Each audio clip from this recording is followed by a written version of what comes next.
다 같이 일어나 있어서 성경 봉독하시겠습니다. 오늘은 하나님께서 우리에게 주신 말씀은 요한복음 16장 13절에서 24절 말씀입니다. 그러나 진리의 성령이 오시면 그가 너희를 모든 진리 가운데로 인도하시리니 그가 스스로 말하지 않고 오직 들은 것을 말하며 장래의 일을 너희에게 알리시리라. 그가 내 영광을 나타내리니 내 것을 가지고 너희에게 알리시겠습니다. 무릇 아버지께 있는 것은 다 내 것이라. 그러므로 내가 말하기를 그가 내 것을 가지고 너희에게 알리시리라 하였노라. 조금 있으면 너희가 나를 보지 못하겠고 또 조금 있으면 나를 보리라 하시니 제자 중에서 서로 말하되 우리에게 말씀하신 바 조금 있으면 나를 보지 못하겠고 또 조금 있으면 나를 보리라 하시며 또 내가 아버지께로 감이라 하신 것이 무슨 말씀이냐 하고 또 말하되 조금 있으면이라 하신 말씀이 무슨 말씀이냐 무엇을 말씀하시는지 알지 못하노라 하거늘 예수께서 그 묻고자 함을 아시고 이르시되 내 말이 조금 있으면 나를 보지 못하겠고 또 조금 있으면 나를 보리라 함으로 서로 문의하느냐 내가 진실로 진실로 너희에게 이르노니 너희는 곡하고 애통하겠으나 세상은 기뻐하리라. 너희는 근심하겠으나 너희 근심이 도리어 기쁨이 되리라. 여자가 해산하게 되면 그때가 이르렀으므로 근심하나 아기를 낳으면 세상에 사람 난 기쁨으로 말미암아 그 고통을 다시 기억하지 아니하느니라. 지금은 너희가 근심하나 내가 다시 너희를 보리니 너희 마음이 기쁠 것이요 너희 기쁨을 빼앗을 자가 없으리라. 그날에는 너희가 아무것도 내게 묻지 아니하리라. 내가 진실로 진실로 너희에게 이르노니 너희가 무엇이든지 아버지께 구하는 것을 내 이름으로 주시리라. 지금까지는 너희가 내 이름으로 아무것도 구하지 아니하였으나 구하라 그리하면 받으리니 너희 기쁨이 충만하리라. 아멘. 하나님의 말씀입니다. 모두 자리에 앉으시겠습니다. 저는 이번 주에 말씀 준비하면서 요한복음 강의 59번째 시간이기도 하면서 한 단어, 한 구문을 보고 마음이 확 빼앗겨 버렸습니다. 그게 뭐냐면 빼앗기지 않는 기쁨이라는 표현입니다. 너희들에게 허락된 기쁨을 빼앗기지 않게 될 것이다. 우리의 마음속을 가만 점검해 보면 기쁨도 있고 또 무너질 때도 있고 어려울 때도 있고 기대할 때도 있지만 그래도 우리가 모두가 다 본능적으로 날마다 기뻤으면 좋겠다 하는 생각을 다들 하시지요. 저는 그런 간절함이 제 마음속에 있거든요. 그런데 이 마음이라는 것이 너무 쉽게 변하는 것 같아서 그래서 바른 기준과 주님께서 말씀하시는 이 빼앗기지 않는 기쁨에 대해서 묵상해보고 생각해 하게 되었습니다. 이번 주에 제게 개인적으로 좀 황당한 일이 있었는데요. 제가 살고 있는 집에 갑작스럽게 다른 사람이 좀 보러 오겠다고 연락을 받아서 처음에는 이게 무슨 소린가 하다 보니까 아마 매매를 하기 위해서 주인이 아마 내어놓아서 그렇게 됐나 봅니다. 그래서 연락을 받고 그거야 뭐 제가 어떻게 할 수 있는 게 아니니까 그렇게 하죠. 그리고 열심히 이제 청소를 하게 되었습니다. 왜 전투 태세도 1단계, 2단계, 3단계가 있듯이 집안 청소 단계도 수준이 있다는 걸 아십니까? 그냥 가까운 친구들이 오는 경우와 신방을 받는 경우가 조금 다르고 신방을 받는 경우와 집을 보러 온다고 하니까 이분들이 분명히 구석구석에 무슨 결로나 이런 거를 보게 될 가능성이 높기 때문에 신방 때에는 치우지도 않을 수도 있는 최고위 수준의 청소 수준을 요구하는구나. 비상이 걸렸습니다. 어떻게 해야 되나 하나님 오랜만에 대청소 하나 하시나 보다. 그래서 마음을 모아서 수요예배 끝나자마자 이제 시간을 짬짬이 하고 있는데 마음을 그냥 그렇게 평소 때처럼 이렇게 보내고 있다가 단 한 방에 무너지게 됐어요. 시간이 다 돼서 삐질삐질 땀을 흘리면서 사택으로 걸어 올라가고 있는데 언덕을 한참 올라가고 있는데 전화 한 통화가 오더라고요. 15분 전인데 못 온다고. 야, 거짓말처럼 마음 안에 있었던 모든 생각과 계획이 폭망하더라고요. 폭망. 그래도 중간에서 부동산 뭐 사무소에 계신 분이 무슨 잘못이 있으시겠습니까? 분이 뭐 일부러 그러실 리는 없지 않습니까? 전화에다 대고 화를 낼 수도 없고, 네 알겠습니다. 그리고 끊고 집에 와서 온 식구가 다 망연자실하게 그냥 서로 보고 있었어요. 저녁 먹을 때까지. 마음이라는 게 참 이상하더라고요. 작은 일인 것 같지만 생각과 생각을 정말 이렇게 어떻게 이걸 끈을 연결할 수 없을 만큼의 극과 극을 경험하게 되는 경우들이 있다 보니까 믿음 생활하면서도 내가 예수님 믿고 잘 가는 것 같지만 순간 생기는 여러 마음의 좌절감도 실제여서 이거 어떻게 조절할까? 근데 가만히 보니까 어려움이 있고 혹은 어려움이 없고 이 유무의 문제가 아니라 조금 더 근본적인 기쁨이 무엇인지 보고 우리가 선택할 수 있다면, 우리가 무언가 대비할 수 있다면 더 온전한 기쁨을 선택하는 과정이 중요하겠다. 오늘 본문 말씀이 바로 그것과 관련된 것을 보여주는 말씀이라고 깨닫게 되었습니다. 베토벤이 32세에 유서를 써서 작성했었습니다. 25살 때 귀에 염증이 생기기 시작하고 청력을 잃게 되었는데 32살이 되니까 6년에서 한 7년 정도 치유를 받았지만 해결이 되지 않으니까 절망하게 되었고, 그래서 하일리겐슈타트라는 곳에 시골에 정량을 하고 보내다가 절망적인 시간을 겪게 됐어요. 그에게 제자였던 리스라는 그런 사람이 와서 같이 산책을 하는데 물소리도 들리지 않고 뭐 아무 소리도 들리지 않고 심지어 이야기 소리도 제대로 들리지 않고, 그러니까 이 사람 뭐 하나 이런 생각이 들어서, 그래서 이제 마지막 날을 보내야겠다라고 이제 유서를 쓰고 그 유서의 내용을 이렇게 남겼습니다. 나는 6년 동안 나아지리라는 희망에 속았던 절망의 상태였다. 나는 귀머거리다. 나는 다른 사람에게서보다도 내게 더욱 완전해야만 하는 감각의 허약함을 내가 어떻게 감당해낼 수 있겠는가. 잠시 후면 나는 나의 삶을 마감하게 될 것이다. 불운한 존재요. 오 하나님, 나에게 마지막으로 순수한 기쁨의 날을 허락하소서.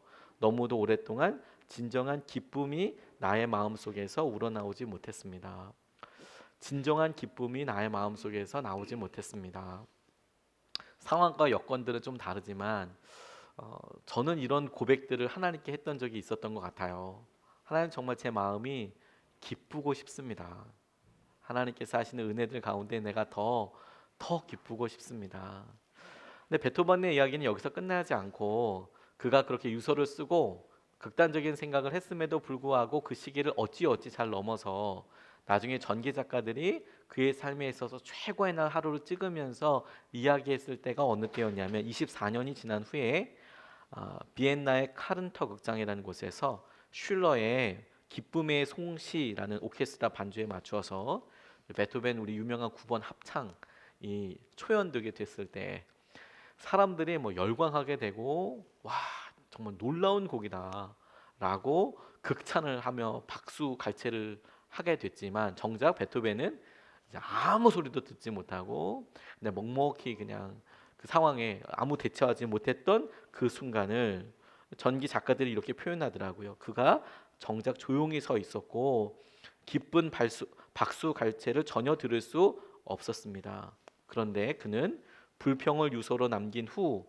24년 만에 진정한 기쁨을 맛보고 있었습니다. 우리가 무언가를 선택해야 할지 어떻게 해야 할지를 보면서 상황과 형편이 아니라 주님께서 우리에게 이끌어 주시는 것을 어떻게 볼 수 있을까? 지난 시간에 주님만이 하실 수 있는 일, 성령님만이 하실 수 있는 일을 세 가지로 보면서 죄에 대하여, 그리고 의에 대하여, 그리고 심판에 대하여 성령님께서 오시면 우리를 책망하실 것이다.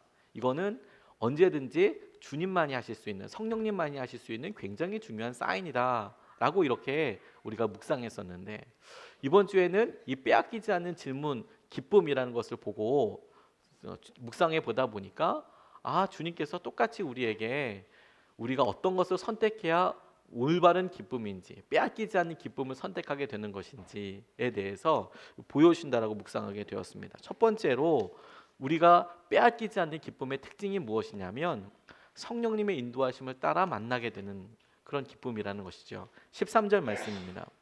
그러나 진리의 성령이 오시면 그가 너희를 모든 진리 가운데로 인도하시리니 그가 스스로 말하지 않고 모든 것을 말하며 장래일을 너희에게 알리시리라. 이렇게 나와 있어요. 성령님이 우리 가운데 임하시면 우리를 진리 가운데 거하게 하실 것이다. 이끌게 하여 주실 것이다. 그 진리가 우리를 기쁨 가운데 거하게 하여 주시는 거거든요. 우리가 기쁨의 많은 순간들이 있죠. 저는 하다못해 해외 직구 사이트에서 한국에서 가격의 30%, 10% 정도로 사기만 해도 기분이 하루 종일 좋더라고요. 이렇게 싸게 살 수 있다니 이런 생각을 하지만 뭐 그렇게 성공할 때만 있는 게 아니라 여전히 정말 진짜 짝퉁 같은 짝퉁이구나. 딱 봐도 짝퉁이구나. 이거 내가 사진으로 왜 구분 못했을까 싶어서 좌절할 때도 있거든요. 그런 소유를 가지고 우리가 기쁨을 볼 수는 없겠죠. 그런데 오늘 본문이 말씀하고 있는 것이 무엇이냐면 성령님께서 너희에게 오시면 진리의 영이기 때문에 우리를 진리로 이끌게 하실 것이다. 그 진리로 이끌게 되었을 때 우리가 느끼게 되는 기쁨이 있다라고 말씀하고 계시는 것이죠. 우리의 기쁨의 많은 순간들 중에서 우리가 성령의 인도하심을 따라서 얻게 되는 기쁨이라는 것은 도대체 무엇일까요? 요한복음 1장 17절 말씀에 보니까 율법은 모세로 말미암아 주어진 것이요 은혜와 진리는 예수 그리스도로 말미암는 것이다. 이렇게 말씀하시고 요한복음 14장 6절에는 예수께서 이르시되 내가 곧 길이요 진리요 생명이다. 이렇게 말씀하고 계세요. 진리는 예수님이시구나. 우리가 진리에 대해서 생각할 때 진리의 성령님께서 우리에게 오셔서 그런 진리를 깨닫게 하실 때 이런 시도들은 우리에게만 있었던 것이 아니라 많은 사람들에게 있었던 시도들입니다. 철학자들이 그리고 많은 학문을 하는 사람들이 변하지 않는 절대 진리를 깨닫기 위해서 수고하고 노력하고 끊임없이 질문을 했지요. 그런데 학문이 발달하고 철학이 더 많이 이어지면서 사람들이 진리 없어. 다 사람들에게 각자 개인적인 그런 진리만 있지 상대주의적으로 변할 뿐만 아니라 진리라고 우리가 모두가 이야기하는 그런 것들도 현실과는 굉장히 멀게 되어지는 그런 현상을 갖게 됐어요. 그래서 진리뿐만 아니라 그 도대체 변하지 않는다라는 그 값이 우리에게 어떤 의미와 해석을 갖는지가 동일하게 중요하게 되더라고요. 모든 사람은 죽는다. 진리죠. 다 그거는 모든 보편적인 사실로 받아들일 수 있겠지요. 그런데 그게 모든 사람이 죽지 그 사실을 아는 것에선 큰 의미가 없고 그게 도대체 나한테 어떤 의미인가? 내가 영원히 살지 못한다는 것은 어떤 의미이고 내가 지금 죽을 수도 있다는 것을 받아들인다는 것이 내게 어떤 삶의 가치와 무게를 갖는다는 것인가가 정말 우리에게 중요한 문제가 되는 거거든요. 그런데 기독교는 그 진리를 무엇에 대한 답으로 이야기하지 않고 우리가 말씀에서 확인했듯이 누구인가로 확인하고 있거든요.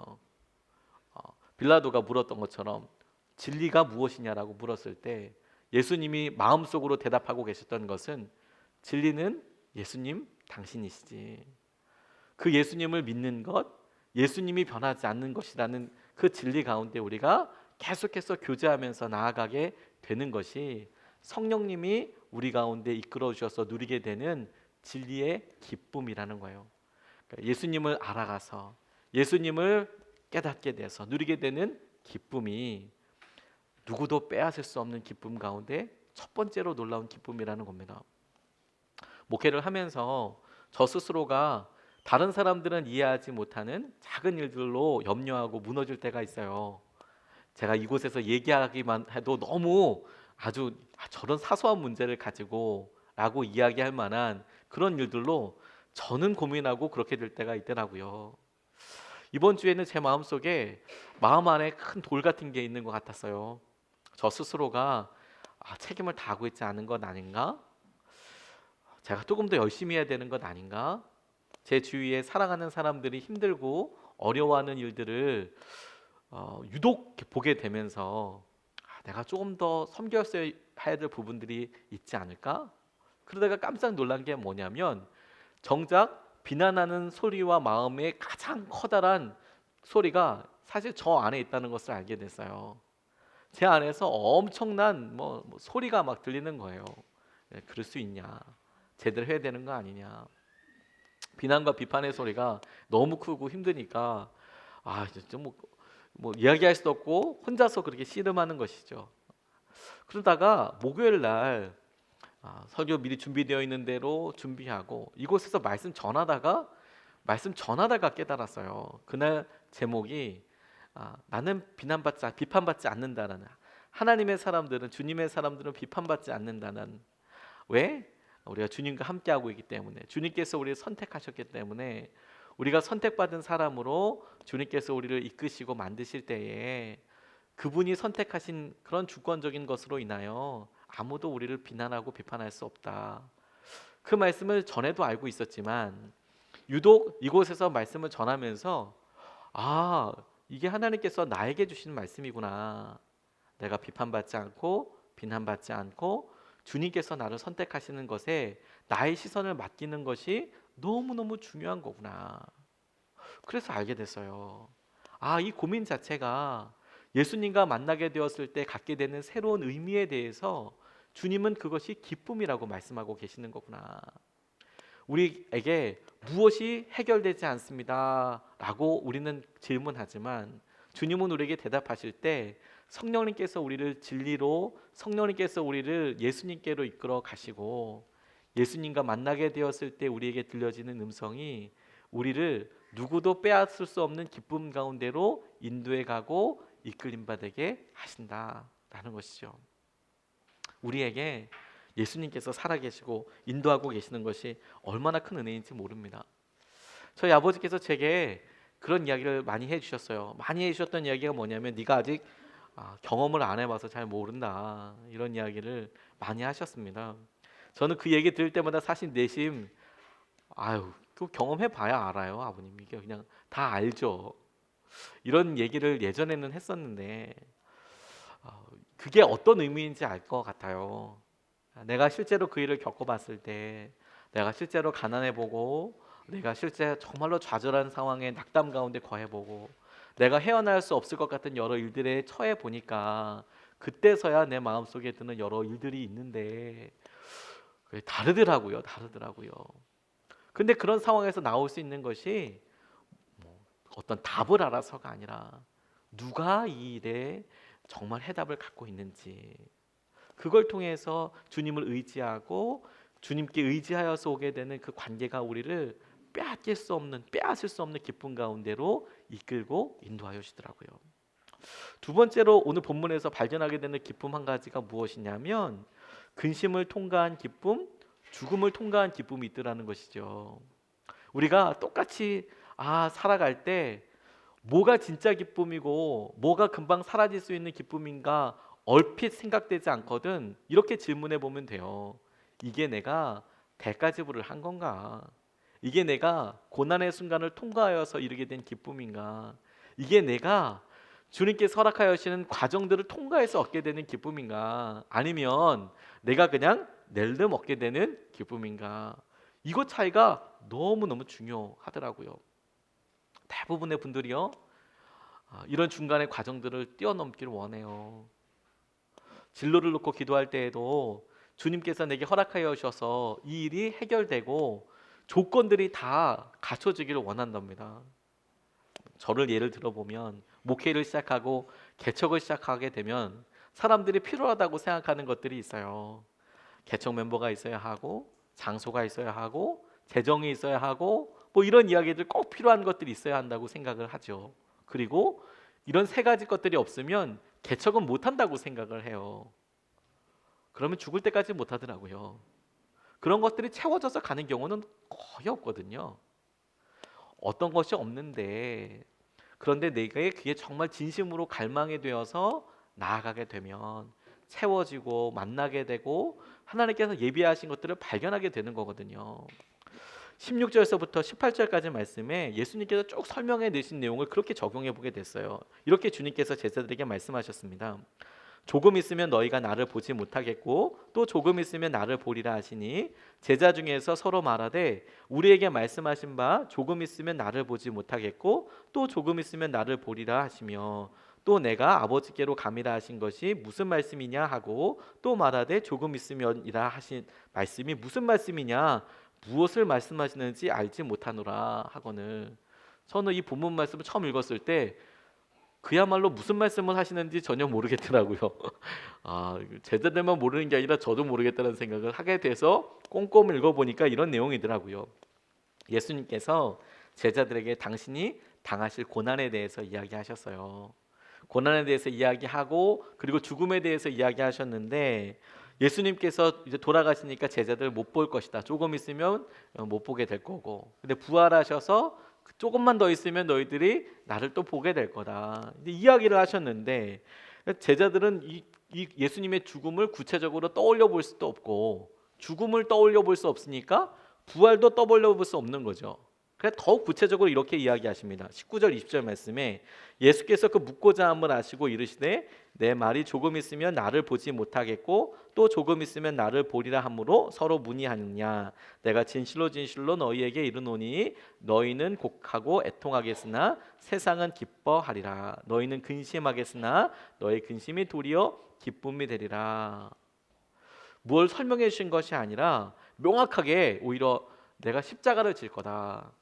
그리고 내가 부활할 것이다. 이렇게 아예 정확하게 단어로 설명해 주셨으면 제자들이 이해했을 텐데 그렇게 이야기하지 않으시고 오히려 주님께서 너희들이 이러이러한 마음 상태가 될 것이어서 주님이 당신 죽음 때문에 세상은 기뻐할 거야. 너희들은 슬퍼하겠지.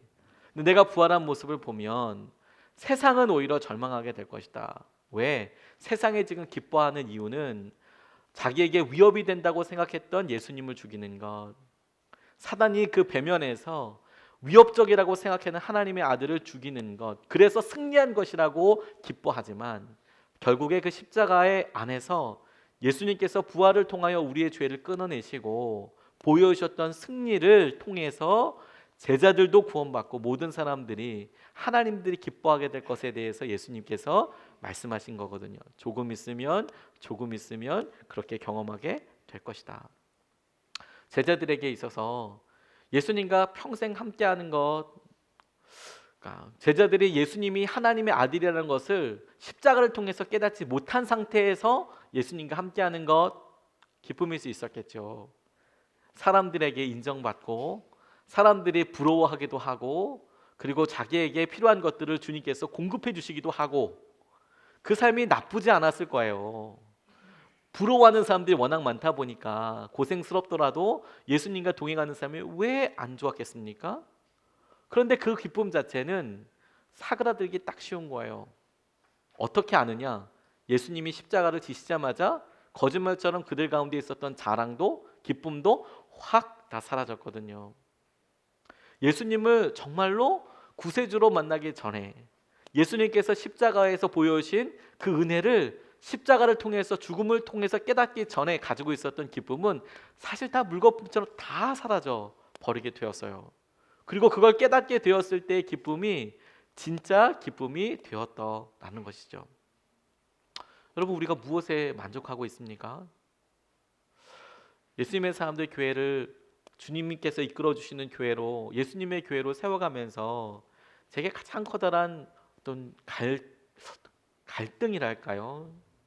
저희가 대부분의 많은 분들이 선한목자교회에서 사역을 하다가 그리고 선한목자교회에서 하던 일들을 잘 알고 거기에 기준을 은연중에 이렇게 비추시더라고요. 본인 스스로가. 그래서 믿음의 어떤 행동들을 내가 지금 믿음 생활을 잘하고 있는지를 어떻게 평가하시냐면 내가 얼마만큼의 사역에 인벌브가 되는가, 내가 어떤 일을 지금 하고 있는가, 그리고 그 일은 어떠한 결과들을 나타내고 있는가에 대해서 생각을 참 많이 하세요. 그리고 그런 게 영적으로 도움이 됐던 때도 있었다고 생각이 됩니다. 그런데 이제 상황이 좀 많이 달라진 거죠. 이젠 100분의 1이지 않습니까, 저희가. 그런데 우리 교회에서 저도 그렇게 고민하면서 그러면 행사를 만들어야 하나? 해야 할 더 많은 사역이 있어야 하나? 근데 그게 아니더라고요. 정작 정말 제일 중요한 것은 뭐냐면 우리가 무엇을 해서 예수님의 식사를 준비하고 예수님께서 사람들 앞에서 말씀을 전하시기 위해서 사람들을 자리에 앉히고 예수님께서 오병이어의 기적을 일으키기 위해서 앉히라고 하니까 밥을 먹게 하려고 앉히려고 하니까 그런 일을 돕고 소리를 지르고 그런 일들이 의미 있고 예수님의 이름이 드러나는 일이긴 했지만 그것만이 전부 다는 아니었다고요. 정작은 내가 개인적으로 인격적으로 주님을 더 깊이 만나게 되었는가. 그리고 그것은 다분히 길고 지리한 성숙과 성장의 통로를 통과하더라고요. 그리고 그 성숙과 성장의 통로를 많은 사람들이 고통스럽다, 인내가 필요하다라고 이야기하더라고요. 의지적으로 깨어있지 않으면 마음을 놓치기 굉장히 쉬워요. 저는 요셉교구를 사역하면서 저희 가정을 다시 생각해 보게 됐어요. 저희 가정을 다시 생각해 보게 됐다는 것은 저희 첫째, 둘째가 태어나서 저의 손이 가장 많이 필요할 때 정말 바쁜 일과를 보냈거든요. 선한목자교회에 부임하게 되고 그리고 젊은이 교회를 이렇게 맡게 되고 엄청나게 사역을 많이 하게 됐어요. 그러다 보니까 저희 첫째가 저를 못 알아보더라고요. 그림을 이렇게 그려도 항상 아빠가 빠져 있는 거예요. 엄마가 있고 자기가 있고 동생이 있는데 아빠가 안 보여요. 아빠가.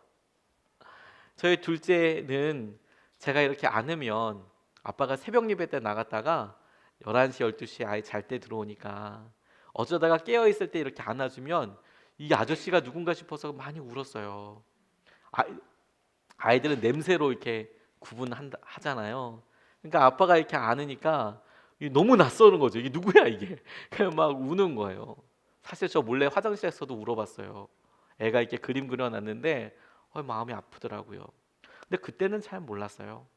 근데 요셉교구를 이렇게 맡게 되면서 그 시기를 저는 갓 통과하고 이제 아이들이 좀 커서 그렇게 갓 통과해서 저는 그냥 무탈하게 잘 넘어갔다라고 생각을 했는데 실제로 그렇게 3년, 4년에 집사람이 얼마나 많은 에너지와 힘과 눈물까지도 흘렸겠구나 라는 것을 그냥 대충 그럴 거다라고 생각은 하고 그냥 보기도 했지만 요셉교구를 딱 맡으면서 제가 신방하고 상담하고 만나는 대부분의 사람들이 동일한 문제를 갖고 있어서 이게 얼마나 아픈 것이었나, 이게 얼마나 힘든 기간이었는가, 그걸 다시 그대로 딱 띄어서 마치 프리즘을 보듯이 이렇게 제 가정 비춰보게 됐어요. 너무 미안하더라고요. 그러면 내 힘이 더 필요한 거였구나.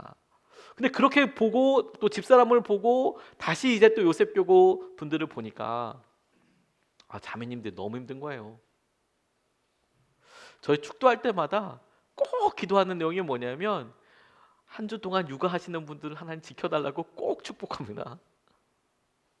이게 진짜 힘들죠. 사실 이거 안 해본 사람 아니면 모릅니다.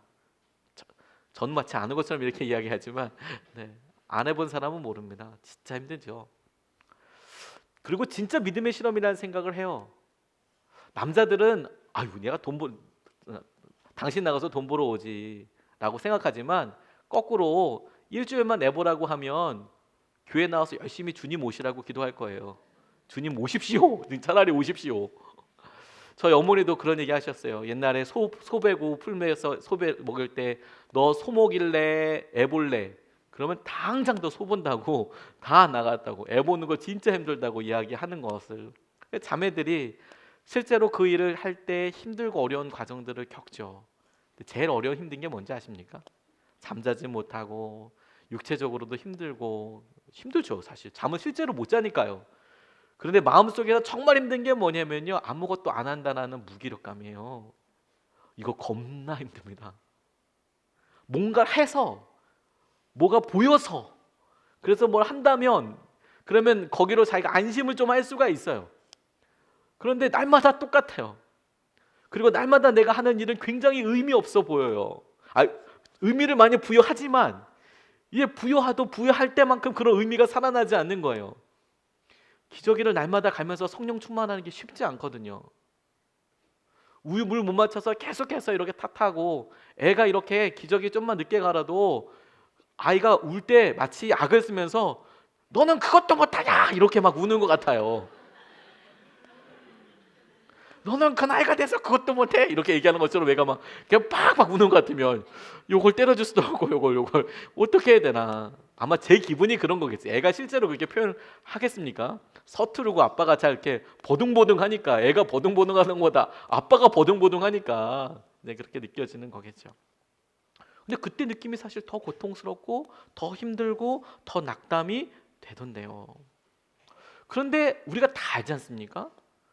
그렇게 의미 없어 보이는 과정이 아이에게 있어서는 다만 좋은 성숙이나 건강에 필요한 게 아니라 생명과 관련되는 생존과 직결되는 굉장히 중요한 시기인 것이죠. 무의미하다고 생각하고 이게 어떻게 의미 부여해야 되는 시간이 사실 반복적이고 날마다 그렇게 순종하는 그런 무기력함이야말로 아이의 생명과 직결되는 생존의 시간이에요. 그런 걸 알다 보니까 이제 요셉교구 자매님들이나 형제분들 놓고 기도할 때 항상 기도해 드렸던 게 뭐냐면 진짜 믿음을 쓰는 거라고. 이제 청년의 때에 단기 선교도 나가고 단기 선교 너무 좋고 꼭 해보라고 계속 강조하지만 그때 썼던 믿음도 너무 귀하고 좋지만 이제 진짜 믿음 쓰는 거라고. 이제 진짜 믿음. 오히려 청년의 때 그게 가짜일 수 있다고. 그때는 한번 확 이렇게 마음이 있으면 뭐 열방을 향하여 막 피 뿌리고 죽을 것 같지만 애 옆에서 피 뿌리고 죽고 싶은 생각이 날마다 들 수 있다고.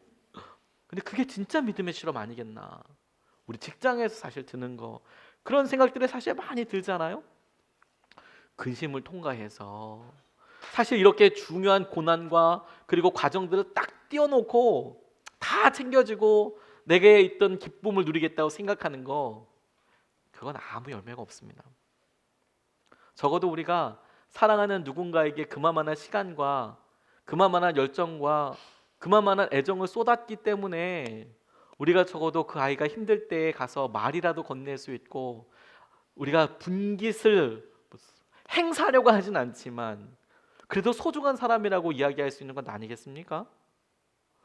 기쁨이, 진짜 기쁨을 놓고 속지 말아야 될 게 뭐냐면 그냥 생기고 무의 걸식하듯이 그냥 수루수루 넘어가는 게 다 기쁨이 아니라는 거예요. 내게 이게 분명히 죽음을 통과하고 어려움을 통과한 그런 일이었는가, 그걸 선택해야 한다는 것이죠. C.S. 루이스라는 영국의 평신도 신학자분이 계십니다. 이분이 삶이 굉장히 독특해요. 나중에 늦게 결혼하기도 하고 늦게 결혼할 때 그 아내는 심지어 암 환자이기도 했습니다. 그래서 얼마 살지 못하고 하늘나라 가는 뭐 이런 일들을 겪었는데, 그런데 더 하나 되게 놀라운 게 뭐냐면 이 C.S. 루이스가 같이 전쟁에 참가했을 때의 전우의 어머니를 모시고 살았어요. 대단하죠. 근데 이 어머니가 보통 분이 아니었어요. 기록에 나와 있는 대로 보면 굉장히 히스테릭하다. 그러니까 이렇게 히스테릭이 뭐냐면 막 기뻤다 슬펐다가 막 뭐 조그만 일에 막 하고. 근데 이분이 지금은 뭐 별거 아니지만 하지정맥류라고, 그때 당시만 해도 이 하지정맥류가 다리가 퉁퉁 붓고 이게 이제 혈관이 이렇게 막 이렇게 종아리 같은 데나 허벅지 같은 게 이렇게 튀어나오는 거거든요. 근데 실제로 저리고 아파요. 근데 지금은 수술로 간단하게 하지만 그래도 그게 혈관과 관련된 거기 때문에 그래도 적은 수술은 아닙니다. 근데 일반적이긴 하지만, 근데 당시에는 그게 좀 딱히 방법이 없었거든요. 이 제니 무어라는 분이었는데 이 고질적인 병과 이 하지정맥류 때문에 움직이지도 못하니까 이분이 옥스포드에 출강도 하고 글도 써야 되는데 수시로 불러 제끼는 거예요. 자기 엄마도 아닌데 수시로 2층으로 불러 제끼는 거예요. 아니 거기에 살게만 해줘도 너무 감사한 거 아니에요? 그런데 더 놀라운 거는 이 C.S. 루이스 집에 가정부가 둘이나 있었다는 거예요. 아니 그러면 가정부가 좀 도와주면 좋잖아요. 그런데 이 가정부 둘이서 서로 그렇게 또 싸우는 거예요. 게다가 이제는 그 무호 부인까지 해서 3파전 뭐 아니 돈 주고 가정부를 이렇게 모셨는데 둘이 싸우고 이렇게 좀 일에 도움이 되고 이렇게 가정 일을 좀 해주면 좋지 않습니까? 근데 서로 셋이서 싸우고 막 이렇게 난리를 치는 거죠. 그런데 이분이 참 되게 전 보면서 놀라운 게 그래도 그걸 어떻게 버텼어요. 이 루이스의 전기 작가 조지 세이어라는 분이 이렇게 이야기 썼더라고요. 루이스가 원고를 두고 위층으로 올라가서 그녀의 부탁을 들어준 뒤에 다시 와서 원고를 저술했다. 집에는 2명의 가정부가 있었지만 그들은 서로 다투었고 어떤 때는 무어 여사와도 다투었다. 평안을 유지하는 것이 계속해서 루이스의 역할이었다. 이 세 사람의 가운데에서 무어 부인의 병에다 루이스의 형제 워렌이라는 형제가 있었거든요. 알코올 중독이었어요. 지속적으로 짜증을 내고 그리고 루이스는 곧 파산하게 될 것이다라는 심각한 두려움에 계속 시달렸습니다. 지금이야 인세가 엄청나지만 당시는 인세가 그렇게 많지 않았거든요. 그러니까 먹고 살기가 되게 힘들었어요. C.S. 루이스가. 계속 내가 망하면 어떡할까 이런 생각을 했거든요. 근데 원고는 일단 써야 되잖아요. 생활해야 되니까. 그래서 막 많은 사람 방해 속에서 계속 원고를 써야 하는데 이 어려움이 어떤 것인지 잘 상상할 수 있겠습니까? 근데 이분이 모든 작품 가운데서 가장 유명하고 널리 사랑받는 작품을 이 시기에 썼어요. 여러분들도 아마 영화로 다 보셨을 거예요. 나니아 연대기. 아이들이 보고 그리고 사자 아슬란 모습으로 예수님을 형상화해서 만들었던 소설을 이 사람이 이 가장 힘들 때 썼어요. 가장 힘들 때. 나니아 이야기가 웃음으로 넘쳐나고 기쁨으로 발산한다고 해서 이 작품을 저술했던 기간이 제게에 있어서 이 루이스에게 있어서 행복했던 기간은 아니었던 거예요. 근데 그가 그 시기를 주님을 바라보고 주님께서 행하시는 것에 대해서 끊임없이 매달리면서 배웠다는 것에 의미가 있다는 거예요. 의미가. 여러분 우리는 당장의 결과로 만족할지 모르지만 우리가 지금 울면서 씨를 뿌리는 것이 없다면 5년 후 10년 후에는 거둘 것도 없다는 것에 슬퍼해야 하는 거예요. 지금이 평안하고 좋을 것 같지만 정작 이렇게 평안하고 아무 일도 없는 것들이 5년이고 10년이라고 되려 보면 우리 안에 어려움이 있거든요. 그 어려움의 핵심이 뭔지 아십니까? 심지 않았기 때문에 거둘 게 없다는 것을 본질적으로 아는 거예요. 본능적으로. 그 무엇이든지 심어야죠 사실. 그 무엇이든지 심는다는 것이 뭐냐면 근심과 걱정과 두려움처럼 보이는 그 일을 통과해야 한다는 거예요. 죽음과 그걸 통과해야만 느껴지는 기쁨을 우리가 선택해야 한다는 거예요. 그게 빼앗기지 않는 기쁨이라는 겁니다. 세 번째로 본문 말씀에 놀라운 기쁨이 하나 더 있습니다. 22절로 24절까지 말씀입니다. 지금은 너희가 근심하나 내가 다시 너희를 보리니 너희 마음이 기쁠 것이요 너희 기쁨을 빼앗을 자가 없으리라. 전 진짜 아멘이었습니다. 이게 그날에는 너희가 아무것도 내게 묻지 아니하리라. 내가 진실로 진실로 너희에게 이르노니 너희가 무엇이든지 아버지께 구하는 것을 내 이름으로 주시리라. 지금까지는 너희가 내 이름으로 아무것도 구하지 아니하였으나 구하라 그리하면 받으리니 너희 기쁨이 충만하리라. 이렇게 말씀하고 계세요. 조금 있으면 제자들 무슨 일인지 몰라서 근심하고 있대요. 그런데 주님께서 이 모든 일들을 보여주시고 알려주시면 너희들에게 큰 기쁨이 임할 것이랍니다. 빼앗을 자가 없답니다. 주님을 만났기 때문에 오게 되는 이 빼앗길 수 없는 이 기쁨에 대해서 이 본문 말씀에 한 가지 주목해야 될 말씀이 있는 거예요. 아무도 빼앗을 수 없다. 그러면서 24절 말씀에 지금까지는 너희가 내 이름으로 아무것도 구하지 아니하였으나 구하라 그리하면 받으리니 너희 기쁨이 충만하게 될 것이다. 계속 저는 이게 이렇게 제게 읽혀지고 깨달아졌습니다. 아, 기도하는 것을 통해서 우리에게 주셨던 구원의 기쁨이 죽음을 통과하고 어려운 시기를 정면으로 통과했던 기쁨이 기도라는 구체적인 믿음과 순종의 행위를 통해서 계속해서 재생산되는 거구나. 계속해서 충만해지는 거구나. 우리가 주님과 교제하고 기도하고 주님 앞에 나아가는 것을 통해서 우리가 구원받았던 기쁨이 날마다 그리 유지되고 그 기쁨을 아무도 빼앗을 수 없게 되는 것이거든요. 프랑스 철학자였던 파스칼이 떠날 때 그 외투 조각에 있었던 종이 조각이 유명합니다. 그가 외투 자락 안쪽에 덧대서 천 하나를 이렇게 가지고 있었는데 그 종이에 쓰인 날짜가 파스칼이 세상을 떠나기 9년 전인 1654년 11월 23일 월요일이었다는 거예요. 그 이전까지 파스칼은 세상에서 큰 성공했습니다. 그래서 80에 이뤄야 될 삶의 전부를 이 사람이 거의 20대 때 다 이뤘어요. 어디 과학기술원에 들어가기도 하고 유명한 저작으로 유명해지기도 하고 과학자로도 저술가로도 유명해지게 됐는데 그가 주님을 만나게 됐어요. 그리고 파스칼이 변했습니다. 사람들도 변했다고 생각하게 됐어요. 그래서 혼란 없이 주님을 보게 됐는데 근데 그날 있었던 일에 대해서 아무 말도 하지 않고 그냥 지냈습니다. 근데 죽고 나서 파스칼이 어떤 느낌이었는지를 그 쪽지를 보고 사람들이 이제 알게 된 거예요. 그 쪽지 내용이 이런 거였습니다. 불, 아브라함과 이삭과 야곱의 하나님, 철학자나 박식한 자나 자신만만한 자의 하나님이 아님, 확신, 느낌, 기쁨, 평강, 예수 그리스도의 하나님, 세상이나 다른 모든 것들을 잊음, 하나님만 생각함, 인간 영혼의 숭고함, 기쁨의 눈물. 파스칼에게 있어서 내가 세상에서 성공하고 세상에서 만났던 기회들, 그걸 기회를 붙잡을 수 있어서 이루게 됐던 명성들, 그런 것들이 자기의 기쁨이 아니라 자기가 어느 날 만났던 그 예수님을 통해서 기쁨, 그 기쁨이 영원히 변하지 않을 것 같은 그 놀라운 기쁨, 그걸 평생 가슴속에 품고 살았다라는 것이죠. 평생 그렇게 안고 살았다.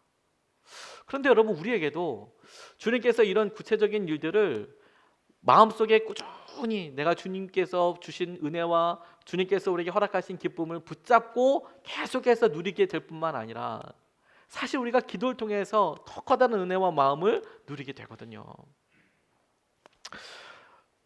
남편을 잃어버린 어떤 자매를 신방하게 된 적이 있었습니다. 남편이 나이 차이가 좀 있었지만 행복하게 잘 살고 있었는데 너무 진짜 허무하고 황당하게 어느 날 머리 감다가 하늘나라로 가게 된 거예요. 집에서, 화장실에서. 진짜 황당하죠. 나이가 많은 것도 아닌데 그러니까 어떻게 하겠습니까? 이게 아이가 여전히 어리고 여전히 기저귀 차고 있고 이거 어리고 연년생인데 자기는 거기다 또 임신을 하고 있는 거예요. 유복자가 이제 된 거죠. 근데 진짜 평안하고 그냥 일상적인 아침에 머리를 감다가 하늘나라로 갔어요. 이거 진짜 깜짝 놀랐습니다. 삶이 진짜 막막하고 아이를 임신해도 자매들이 마음이 쉽지가 않거든요. 우울감이 찾아오기 참 쉽습니다. 그런데 이 큰 일을 경험한다는 게 너무 쉽지 않죠. 너무 낙담도 되고 그러니까 극단적인 생각과 여러 일들이 떠오르지 않겠습니까? 근데 그 순간에 이분이 그 즈음에 안타까운 소식을 듣고 교회에 오게 되신 거예요. 그리고 속회에 내려보내게 되신 거예요. 속회.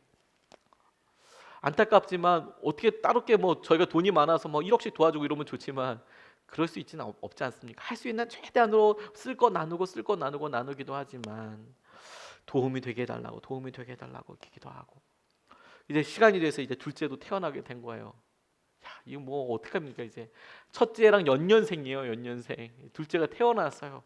이게 첫째는 어떻게 합니까? 그런데 당시에 우리 요셉교구 지역장님이 그 첫째 아이를 이제 봐주시는 거예요. 한 달여 동안 봐줄 사람이 없으니까 자기 딸이라고 이제 어부바하고 키우는 거예요. 그래서 밴드 모임 할 때 이제 이거 어부바 하고 오세요.